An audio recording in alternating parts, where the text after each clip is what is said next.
The NFL players kneeling during the playing of the Star-Spangled Banner in football stadiums across the country are engaging in protests based on false claims and misleading media reports that give the impression that police are killing African Americans at a rate greater than they are killing whites. In addition, my own research shows that contrary to some claims, blacks have good relations with police they deal with in their neighborhoods.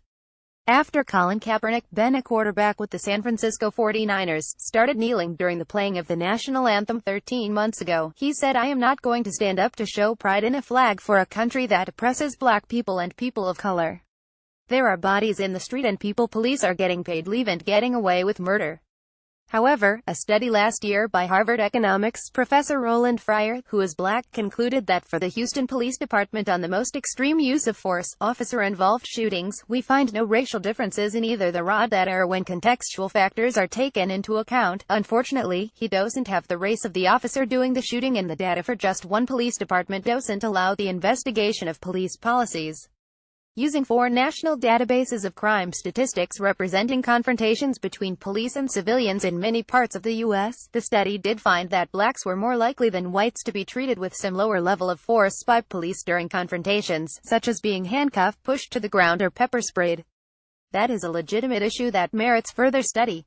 But it's not the same as saying racist white cops are, to use Kaepernick's inflammatory phrase, getting away with murder of African Americans. A July poll in New York City found that blacks strongly support the cops in their own neighborhood. 62% approve compared to just 35% who disapprove. That rating is 11% higher than blacks give the New York City Police Department as a whole.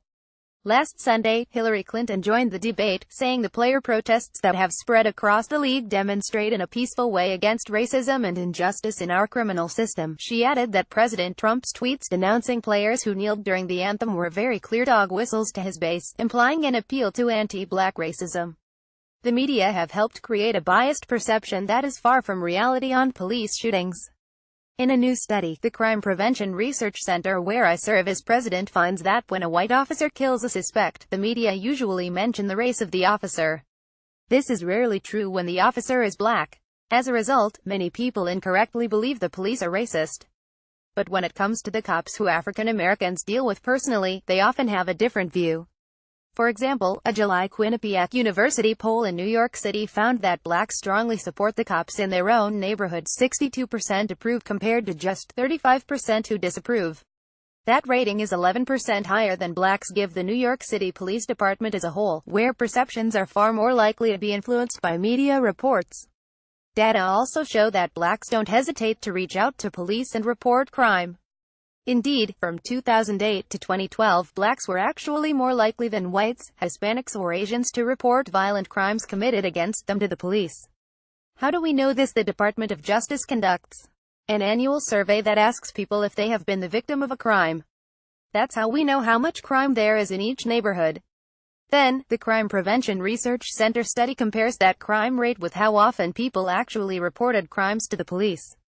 What we find is that blacks were 9 percentage points more likely than whites, 54% to 45%, to report a crime to the police. Blacks are 16% more likely than Hispanics and 12% more likely than Asians to report a crime. It's not just that blacks report more crime because they experience more of it.